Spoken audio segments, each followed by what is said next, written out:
The temperature inside the master control room of the Ridge Pass Federal Rail Freight Yard hovered at a comfortable 72 degrees Fahrenheit, but outside, the mountain air was a killing frost.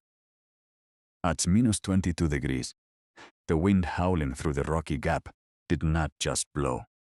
It carved into the steel structure of the freight terminal like a serrated knife.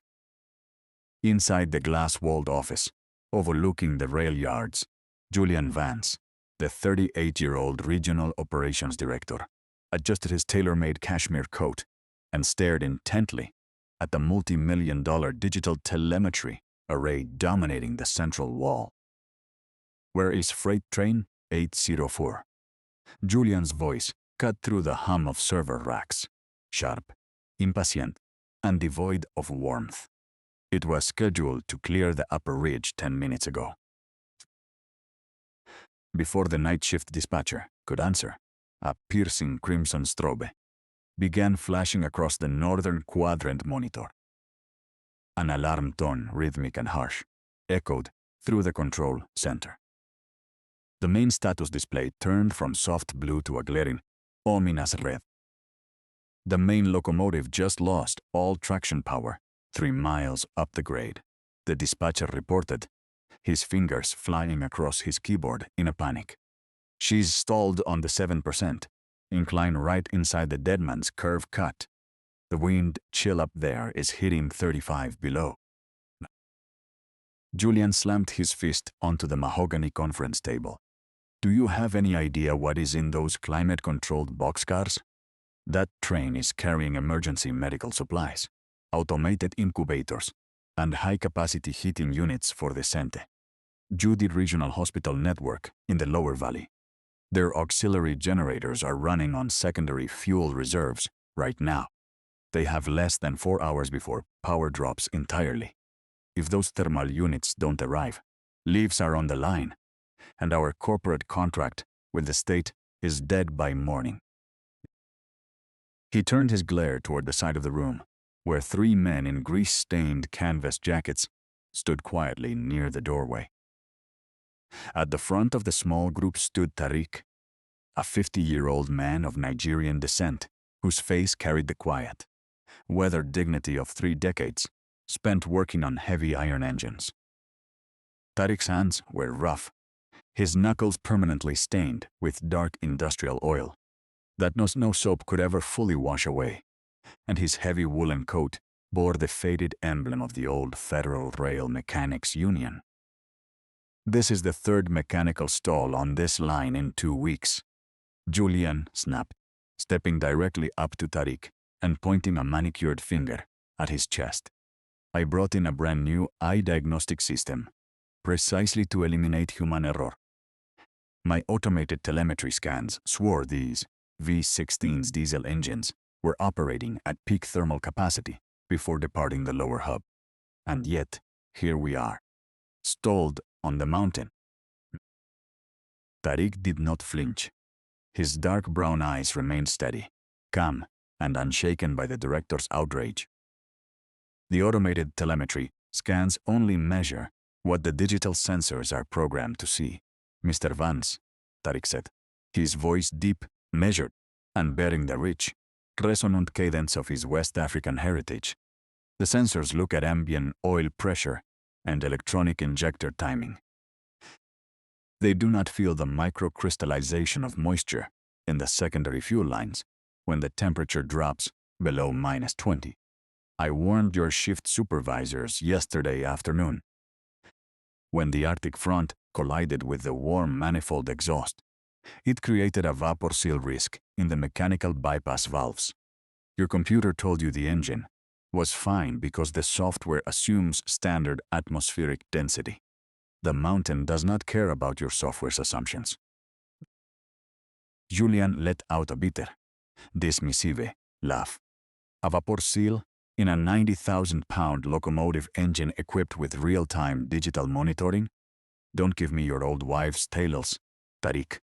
You're an outdated mechanic who refuses to adapt to modern technology. You've spent 30 years turning wrenches, while the world moved on to cloud-based predict maintenance. Standing behind Julian, holding a sleek matte black tablet, was Samira, a 23-year-old logistics efficiency analyst. She was young, dressed in a sharp corporate blazer over a thermal turtleneck, her hair tied back in a neat, professional knot. She was also Tariq's daughter. Samira looked at her tablet screen, her heart hammering against her ribs. She was 3 months into her new position at the regional headquarters, a position she had worked tirelessly to achieve through a university degree funded by her father's grueling double shifts in these very rail yards. Her assignment for the night was straightforward, yet gut-wrenching. She was tasked with completing an operational efficiency audit of the manual maintenance crew, an audit designed by Julian Vance to justify the complete termination of the manual mechanic department in favor of fully automated, outsourced service teams. Samira, Julian said without turning around, read me the efficiency rating on the manual maintenance crew for this shift. Samira bit her lip, her eyes shifting from the glowing tablet screen to the sight of her father standing, quietly, in his oil-stained work boots. The departmental metrics show a 32% deviation from optimal dispatch times over the last quarter.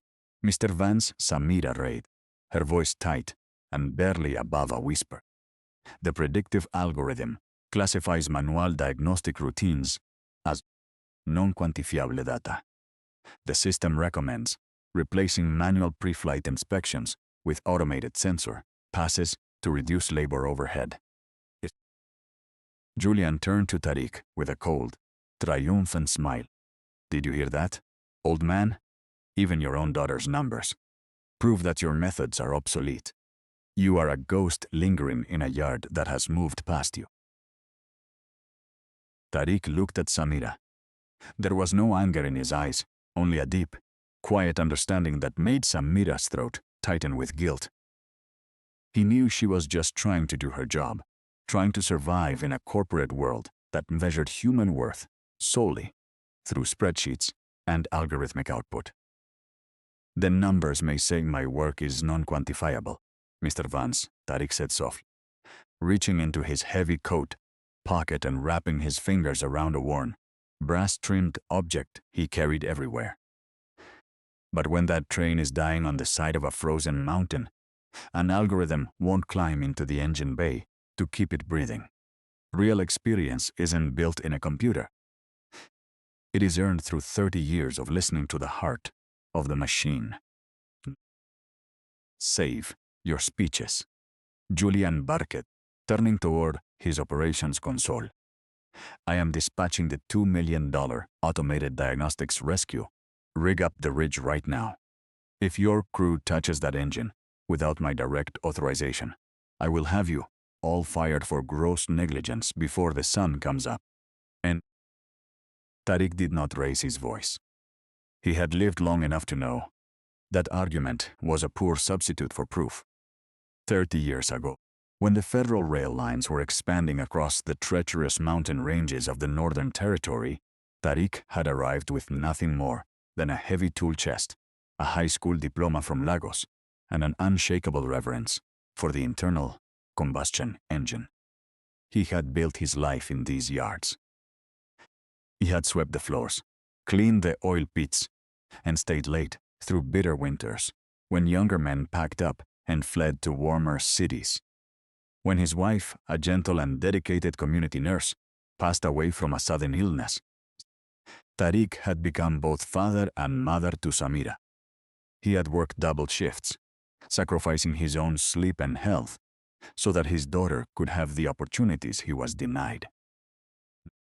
His hands told the story of those sacrifices. The joints of his fingers were swollen and gnarled from arthritis, stiffened by decades of reaching into freezing metal housings without the benefit of heated gloves. Yet while his hands grew old and scarred, his ears remained remarkably sharp. In the deafening roar of a multi-cylinder diesel locomotive, Tariq could isolate the faint, irregular clatter of a misaligned valve or the subtle micro-vibration of a failing bearing, long before any mechanical gauge registered a drop in performance. To him, a machine was not just a collection of steel and wires. It had its own rhythm, its own breathing pattern, and its own language. But to the new corporate management, language was measured entirely in spreadsheets and operational metrics. Samira stood a few paces away from her father, her eyes fixed on the glowing screen of her tablet. She felt an uncomfortable weight pressing down on her chest. She loved her father deeply, and she knew the immense sacrifices he had made to put her through university. Every late night she spent studying under the dim light of her desk lamps was paid for by the sweat and cold of her father's labor in these exact train yards. Yet she was now caught in the crossfire of a ruthless corporate restructuring. Julian Vance had made it clear that her future at the regional headquarters depended entirely on the uncompromising accuracy of her operational efficiency audits. If she softened her reports, if she protected the manual maintenance crew out of familial loyalty, Julian would brand her as compromised and terminate her position before her probation period even ended. Samira, Julian repeated, his voice sharp and demanding as he turned his attention back to her. I asked you for the official metric. What does the quarterly review say about the manual maintenance department's impact on company turnaround times? Samira swallowed hard, her throat dry. She looked from Julian's cold, expectant gaze over to her father. Tariq was looking back at her with a gentle, reassuring expression, as if silently telling her to do what she had to do. He held no malice toward her. He understood the world she was trying to conquer. The departmental metrics show a 32% deviation from optimal dispatch times over the last quarter.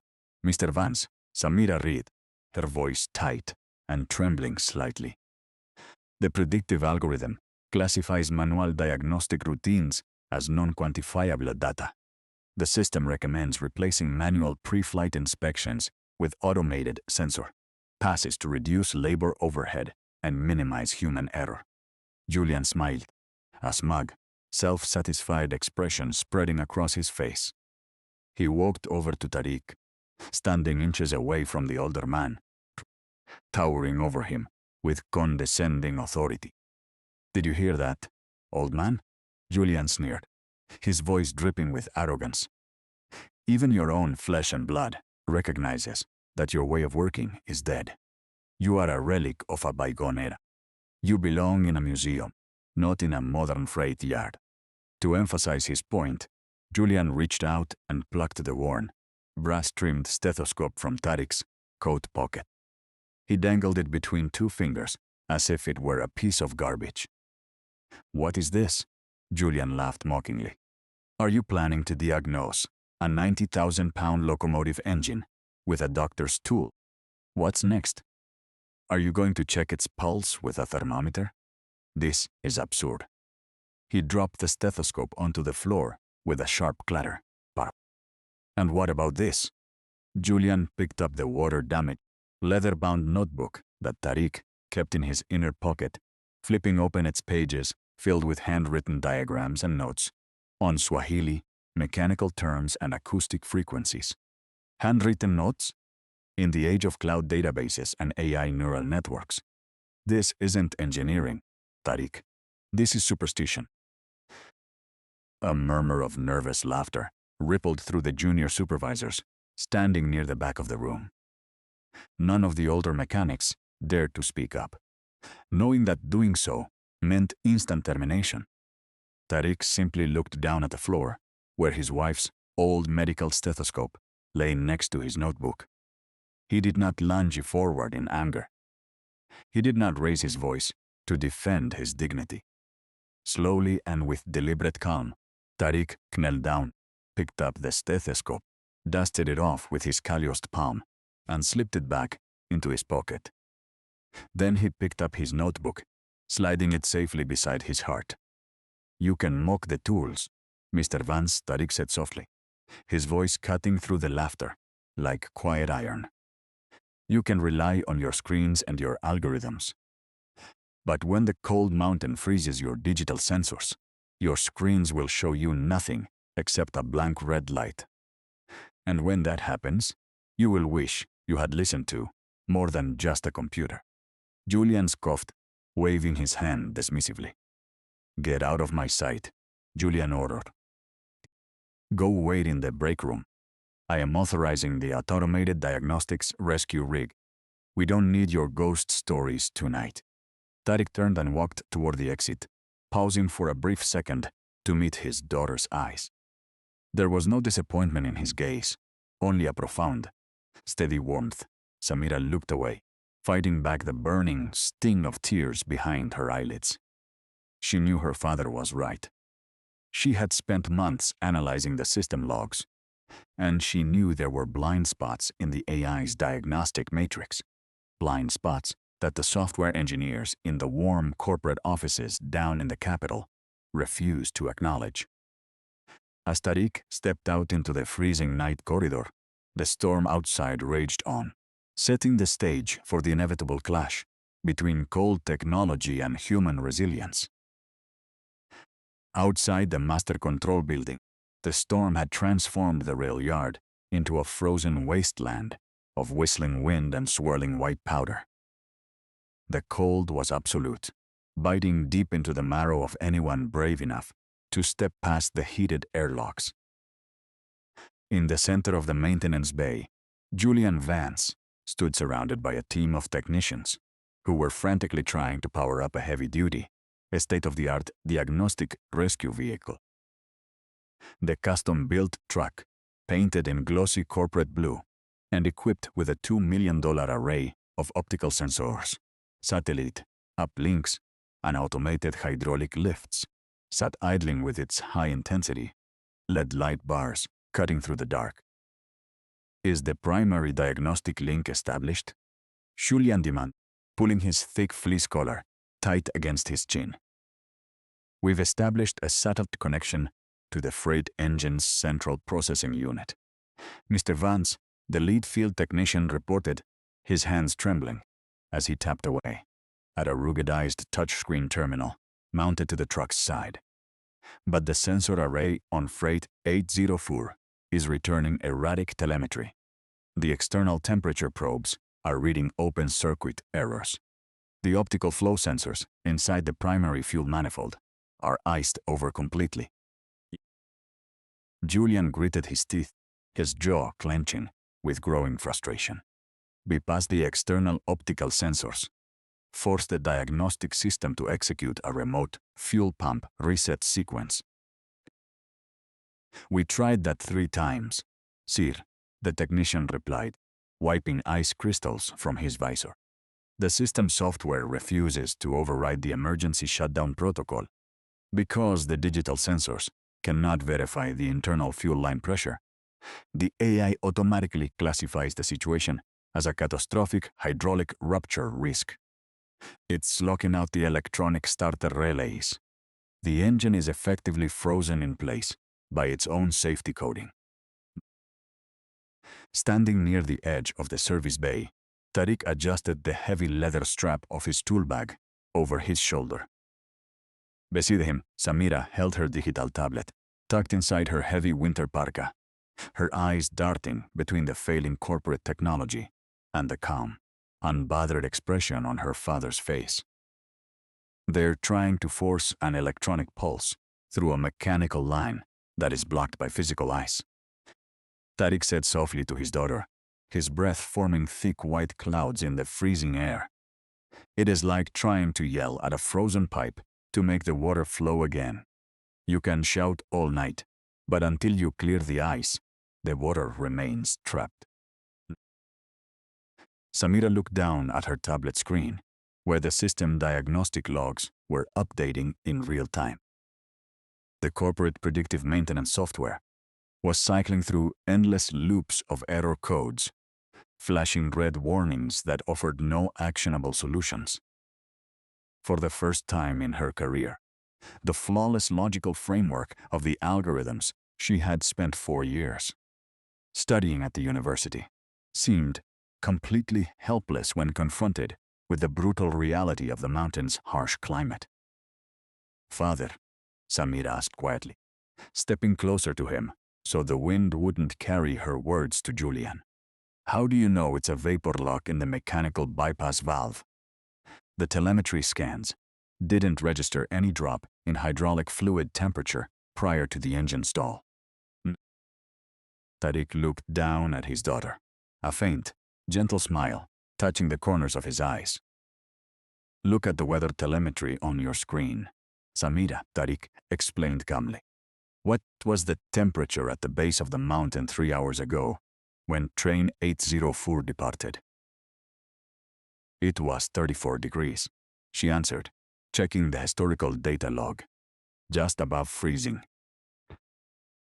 "And what was the temperature at the crest of Dead Man's Curve 20 minutes ago when the engine died?" "-20, Samira replied.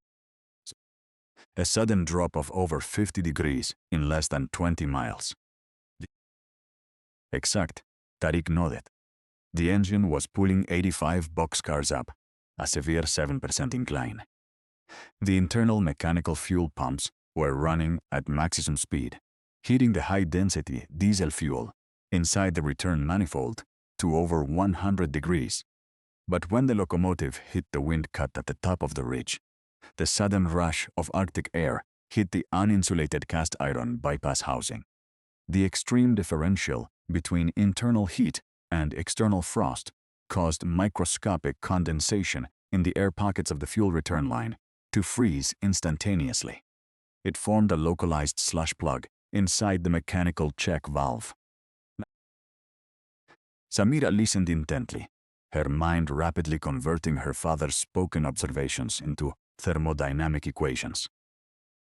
"The fuel pump didn't fail," Samira said, her eyes widening as the physical logic snapped into place. "The pump is still generating pressure, but the ice plug in the bypass line is causing back pressure.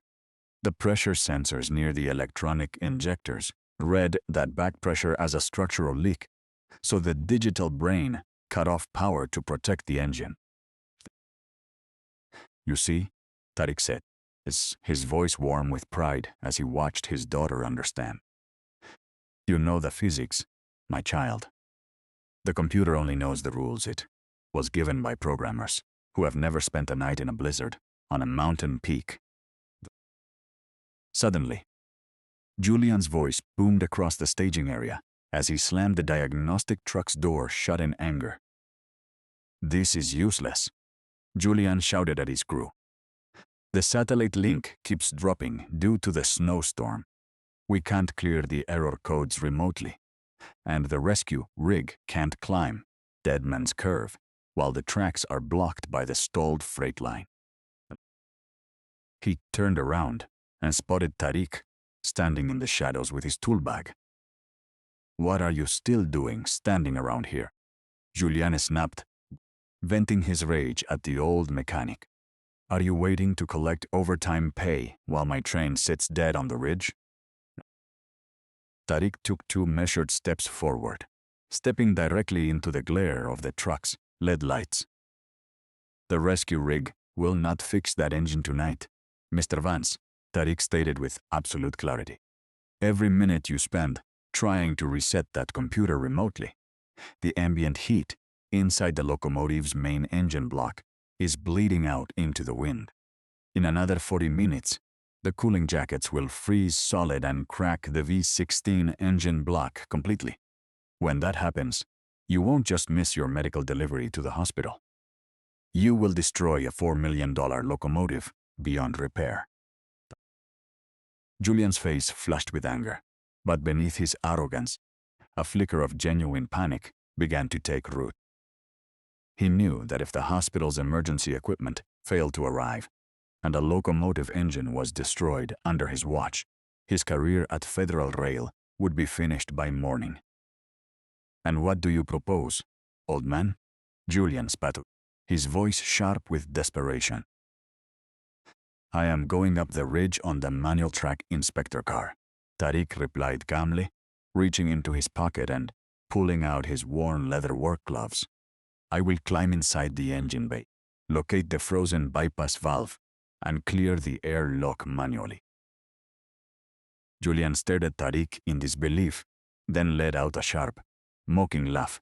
You? Climb Deadman's Curve in a 35 below zero blizzard? You're 50 years old, and your hands are crippled with arthritis. You wouldn't survive 20 minutes out on that exposed ledge. My hands may be old, Mr. Vance, Tariq said, pulling his heavy gloves over his thick knuckles. But they know what needs to be done. And unlike your computer, they do not give up when the weather gets cold. The manual track inspector car, a rugged open-air rail vehicle powered by a small diesel generator, ground to a halt 50 yards below Deadman's Curve. Beyond this point, the track was impassable. Snowdrifts 2 feet deep covered the steel rails, and the wind blew so hard it vibrated the metal frame of the vehicle like a tuning fork. Ahead, looming out of the swirling snow, sat Freight Train 804. It looked like a colossus, frozen beast, its dark steel body coated in a thick layer of glittering frost. The heat lines radiating from the huge V16 engine block were already fading, and the air temperature inside the exposed engine corridor was dropping rapidly toward the threshold where the cooling water jacket would freeze solid and rupture the main cylinder head. Tariq hoisted his heavy leather tool bag over his shoulder, his boots crunching deeply into the ice with every step. Beside him, wrapped in a heavy thermal parka with her face protected by a fleece mask, was Samira. She had refused to stay behind in the heated cabin of the rescue vehicle. In her hands, she held her digital tablet, sealed inside a clear waterproof sleeve, monitoring the real-time pressure curves of the locomotive's secondary fuel system. Behind them came Julian Vance, flanked by 2 junior technicians, who struggled to carry a portable laser diagnostic reader through the deep snow. Julian's face was pale, red-nosed from the cold, and rigid with anger and fear. I am giving you 10 minutes, Tariq, Julian yelled over the roar of the blizzard, his voice trembling slightly. 10 minutes before I order the emergency tugs to pull this locomotive backward down the mountain. If you touch the secondary manifold and break the electronic seal, I will make sure you face a full federal investigation for destroying corporate property. Tariq ignored Julian's threats. He climbed the steel access ladder on the side of the lead locomotive, his gnarled, arthritic fingers grasping the icy handrails with practiced, instinctive firmness. He opened the heavy steel service door, leading into the main engine compartment. Inside, the heat was still palpable, but it was a dying heat, a thick, suffocating wave of hot diesel exhaust, scorched lubricating oil, and freezing air rushing in through the ventilation louvers. Julian pushed his way up the ladder right behind Tariq, holding his laser diagnostic reader up toward the central fuel distribution manifold. Look at the screen, Julian insisted, pointing at the flashing red display on his device. The optical sensor is showing zero fluid movement in injector bank 2. The fuel pump motor is drawing zero current because the circuit breaker tripped. It is an electronic failure. You cannot fix an electronic system with a wrench, old man. Tariq did not answer immediately. He unzipped his heavy wool coat, reached into his inner pocket, and pulled out his wife's old brass-trimmed medical stethoscope. He placed the binaural earpieces into his ears and pressed the flat metal chest piece against the heavy cast iron housing of the secondary mechanical fuel bypass valve. Julian stared at him in utter disbelief, turning to Samira with a scornful laugh. Is he serious? He's actually using a doctor's stethoscope on a 20-ton diesel engine? Samira, look at your father. He has completely lost his mind. Tell him to step back so my technicians can wire the bypass cable. Samira didn't laugh. She stood frozen on the steel catwalk, watching her father's face. She saw the intense concentration in his eyes, the same expression he had worn when he sat beside her bed during late-night childhood fevers, listening quietly to her breathing before telling her she was going to be all right. "Be quiet, Mr. Vance," Samira said, her voice unexpectedly firm, cutting through Julian's run.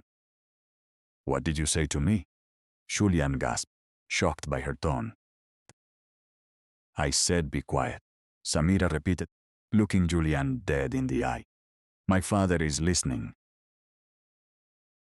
For 30 seconds, the only sound inside the cramped, dimly lit engine corridor was the howling of the Arctic wind through the steel louvers and the metallic creaking of the cooling iron. Tariq stood motionless, his head tilted slightly, his calloused palm holding the brass diaphragm steady against the frozen iron housings.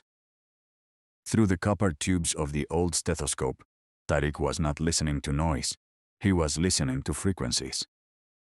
He heard the deep, dual thrum of trapped hydraulic pressure, a high-pitched, metallic hiss click, occurring every 4 seconds deep within the secondary bypass chamber. Slowly, Tariq pulled the earpieces from his ears and looked up at Samira. "The pump circuit breaker didn't trip because of an electrical short," Tariq explained calmly, his voice steady. "The pump motor is fine.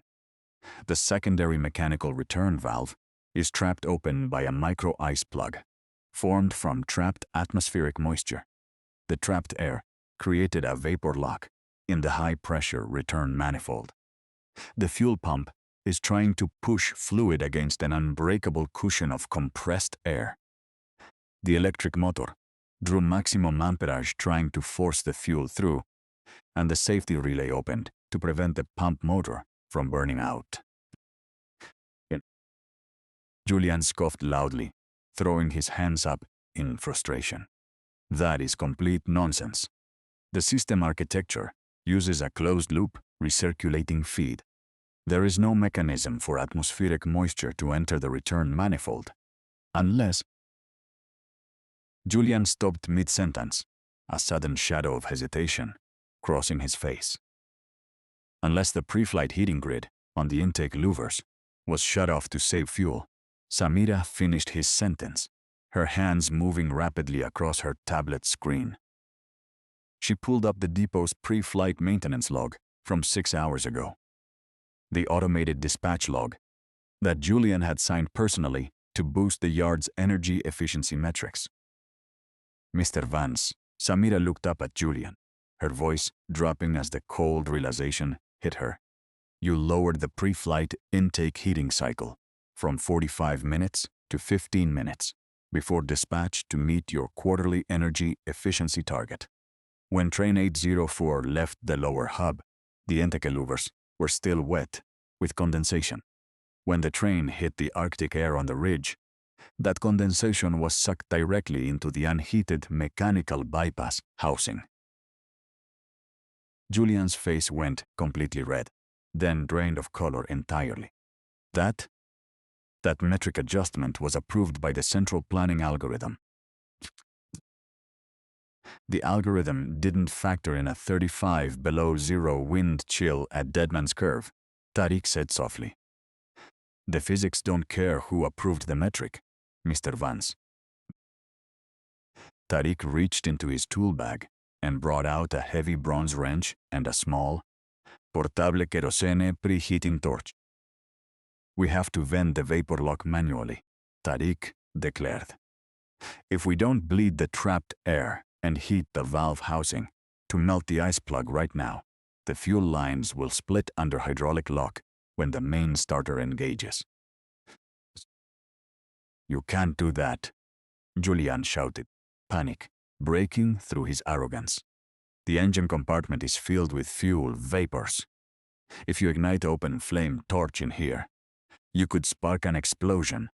You're going to get us all killed." If you use an electric heat gun, the cold air will blow the heating element before it reaches 300 degrees, Tariq replied calmly, striking a flint lighter to ignite the controlled, narrow blue flame of the kerosene torch. I have purged vapor locks on V16's engines for 30 years. I know where the fuel gas settles, and I know where the air is trapped. Stand back, Mr. Vance, or go back down to your truck. The air inside the narrow, vibrating engine compartment felt like a furnace, trapped inside an iceberg. On the right side of the steel gangway, the roaring V16's engine housing radiated a suffocating 90 degrees Celsius. On the left side, less than 2 feet away, the open ventilation louvers let in gusts of razor-sharp mountain wind at minus 22 degrees. The collision of intense heat and freezing air created a dense, swirling mist inside the corridor, making it almost impossible to see more than a few inches ahead. Julian Vance leaned back against the frozen doorframe, his hands covering his face in utter terror as the blue flame of Tariq's kerosene torch flickered in the dark. "You're crazy," Julian screamed, his voice cracking with hysteria. "The air is saturated with diesel fuel vapors. If a single drop of fuel touches that open flame, this whole compartment will explode like a pressure bomb." Tariq did not even turn his head. His eyes were locked onto the small, cast-run secondary bypass valve tucked deep beneath the primary fuel manifold. "The flash point of heavy industrial diesel is 55 degrees Celsius, Mr. Vance," Tariq said, his voice completely steady, carrying a calm authority that instantly subdued the panic in the room. "The fuel vapor settling near the floor is cold, well below its ignition threshold. Furthermore, I am not heating the fuel. I am applying local radiant heat to the exterior bronze retaining bolt to force a 3-micron thermal expansion." Beside him, Samira knelt down on the cold steel floor, holding a high-intensity inspection beam directly onto the base of the bypass housing. She wasn't flinching from the mist or the cold. She looked at her father's hands. Despite the severe arthritis that made his knuckles swell, Tariq held a small kerosene torch with absolute, unyielding precision. He didn't hold the flame directly against the metal.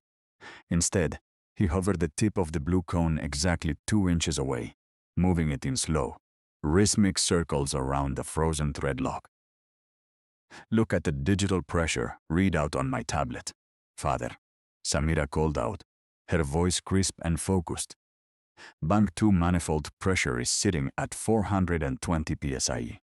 The safety ceiling is 450. If the pressure rises another 30 pounds before the valve opens, the internal diaphragm will burst. Watch the brass pressure pin on the mechanical housing, Samira," Tariq instructed softly without breaking his rhythm. "Forget the tablet display for a moment.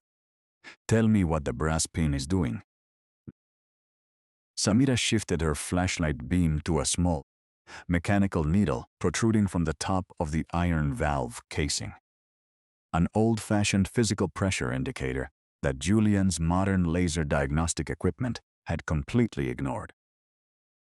The pin was shivering violently, stuck under a thin crust of crystalline ice. "It's vibrating," Samira shouted over the wind. "The ice crust is starting to soften."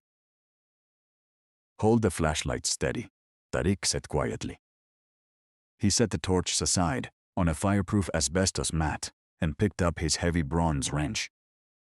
His hands were trembling slightly, not from fear, but from the intense physical exertion of fighting the freezing cold while maintaining millimeter precision. He fitted the jaw of the wrench onto the hexagonal head of the retaining bolt. This was the moment of absolute danger. If Tariq applied too much force, the frozen, brittle metal of the 30-year-old valve stem would snap in half, permanently disabling the locomotive and destroying any chance of saving freight. Train 804. If he applied too little force, the bolt would remain seized, and the rising hydraulic pressure would rupture the main fuel line within minutes. Julian pulled a digital tablet from his coat and held it up with trembling fingers. I'm recording this. Tariq, I am officially documenting that you are executing an unauthorized mechanical bypass against corporate operating protocols. If this engine fails, you and your family will be held financially liable for every cent of damage. Samira stood up straight, stepping directly between Julian and her father, and Nafaso. Her eyes burned with a fierce, protective glare that made the regional director take a step back. Shoot up, Mr. Vance, Samira declared, her voice ringing out like a steel blade in the cramped corridor. My father is standing in 90-degree heat and -20-degree wind to fix a catastrophe caused by your cheap, penny-pinching efficiency metrics. You cut the pre-flight heating cycle to boost your personal quarterly bonus, and now you want to hide behind corporate protocols, while a hospital 4 miles down the valley freezes to death. If you say one more word to interrupt him, I will personally submit your unauthorized metric overrides to the Federal Railway Safety Board before this night is over. Julian opened his mouth to shout back, but the words died in his throat. The quiet, meek analyst who had submitted polite efficiency reports for the past 3 months was gone. In her place stood a woman who possessed the exact same fierce, unbending iron spirit as the old mechanic kneeling on the floor. Tariq closed his eyes for a fraction of a second, taking a deep, slow breath. He closed his calloused fingers around the handle of the bronze wrench. He didn't use the strength of his arms. He shifted his hips, using the weight of his entire body to apply a slow, perfectly controlled rotational force. Creak. A sharp, metallic groan echoed through the engine compartment as 30-year-old threads fought against the leverage. Julian squeezed his eyes shut, bracing for an explosion. Sit. Suddenly, a high-pitched burst of pressurized air and vaporized condensation shot out from the side vent of the bypass valve, striking the steel bulkhead with a loud hiss. A stream of clear, warm diesel fuel immediately followed, flowing smoothly through the newly cleared mechanical return line. Samira checked her tablet, her eyes widening in disbelief. Pressure in Bank 2 just dropped to 210 psi. The hydraulic lock is cleared. The manifold pressure is completely normalized. Tariq quickly tightened the retaining bolt back to its operational seat, wiped the black grease from his palms with a rag, and looked up at the engine cab door. The air is vented, Tariq said calmly, his voice steady as if he had just performed a routine oil check. The heart is clear. It is time to let her breathe. For 2 endless seconds, inside the tight, smoke-filled mechanical aisle, nobody dared to draw a single breath. The dark diesel fumes hung suspended in the freezing mist that poured continuously through the open ventilation louvers. The brass valve bolt had ceased its harsh, metallic screeching, and the frantic zut of escaping high-pressure air had settled into a steady, clean, rhythmic hum. Samira kept her eyes glued to the glowing screen of her digital terminal. She watched the real-time pressure curves of the locomotive's internal fuel manifold drop smoothly out of the flashing red danger zone, passing down through 400, 300, and finally settling at a rock-solid, optimal operating baseline of 210 psi. The vapor lock is completely gone, Father, Samira whispered, her voice trembling slightly with awe as she looked up from the screen. Bank 2 fuel pressure is completely stabilized. The hydraulic lock in the secondary injector manifold has dissolved. Tariq did not immediately celebrate or let out a sigh of relief. He stayed down on one knee, on the freezing steel floor plate, his calloused, grease-covered hands, carefully wiping the excess lubricant off the bronze valve housing with a worn rag. He checked the thread alignment on the retaining bolt once more, ensuring that the manual seal was seated perfectly to withstand the immense vibration that would follow when the engine came back to life. Only then did he slowly stand up, his back cracking under the strain, his stiff joints aching from the Arctic chill that cut through his heavy wool coat. He turned around to face the rear cab bulkhead where Julian Vance was still standing, his eyes wide, his knuckles white, as he clung desperately to the emergency handrail.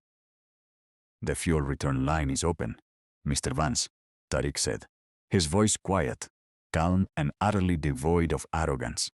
"The mechanical airlock is cleared. The engine is ready to breathe again. You can signal your lead engineer in the front cab to engage the primary starter relays." Julian blinked, looking from Tariq's steady, oil-stained face down to the digital laser diagnostic reader, still held in his own hand. The expensive handheld scanner, which only moments ago had been flashing a permanent, fatal red error code, suddenly beeped softly. The internal telemetry processor had picked up the physical drop in manifold pressure. Across the device's crisp color display, the flashing warnings vanished one by one, replaced by a smooth, solid green notification. "Mechanical hydraulic, lock resolved, system ready for manual ignition." Julian stood paralyzed, his mouth opening and closing like a fish out of water. He looked at Tariq's wife's old brass-trimmed stethoscope still sticking out of the mechanic's coat pocket, and then at the leather-bound notebook tucked under Tariq's arm. Everything that Julian's high-tech diagnostic algorithms had declared impossible, everything his multi-million-dollar automated systems had completely failed to diagnose or resolve, had just been solved in under 6 minutes by an old man with a bronze wrench, a small kerosene torch, and 30 years of practical, unquantifiable experience. "Well," Samira said, stepping up beside her father and looking at Julian with an unyielding glare. "Are you going to stand there all night while the medical supplies freeze, Mr. Vance? Or are you going to order the ignition?" Julian swallowed hard, his face a mixture of deep humiliation and overwhelming panic. He reached for the wall-mounted intercom box, hit the signal button with a shaking finger, and spoke into the microphone. Cab 1, this is Vance," he stammered, his voice lacking any of its former executive authority. "Clear the emergency brake cutouts and engage primary engine start sequence immediately." A second later, deep within the heavy iron heart of the locomotive, a massive electrical contactor snapped shut with a sound like a pistol shot. Clang. The starter motors whined, a low, heavy, straining groan that echoed through the mountain pass as 2 giant flywheel assemblies began to turn against 80 tons of frozen metal. Pisuna. For 3 agonizing seconds, the starter labored against the Arctic cold. The lights inside the engine corridor dimmed to a faint orange glow as the batteries poured thousands of amperes into the starter coils. Julian squeezed his eyes shut again, convinced the frozen engine block would seize and shatter its internal connecting rods. Then, deep in the lower crankcase of the massive V16, a single cylinder fired. Thump. Then a second. Then 4 more in rapid succession. Tum, tum, tum. A thick plume of dark gray smoke erupted from the locomotive's roof stacks, instantly swept away by the howling mountain gale. The entire 20-ton engine frame shuddered, vibrated violently for a brief moment, and then settled into a deep, rhythmic, thundering roar that echoed off the sheer rock faces of Deadman's Curve like a awakening titan. Gigi R. R. La. The massive cooling fans on the upper deck roared to life, sweeping warm, heated air through the engine bay and blowing away the trapped ice mist in seconds. The heat radiating off the V16's block-washed overtake, Samira and Julian, a wave of mechanical life returning to the dying freight train. Samira looked at her tablet. Across the central network dashboard, the telemetry status for freight train 804 turned from crimson red to a brilliant, glowing emerald green. The automated system logs immediately updated across the entire regional network. Outside, in the blizzard, the two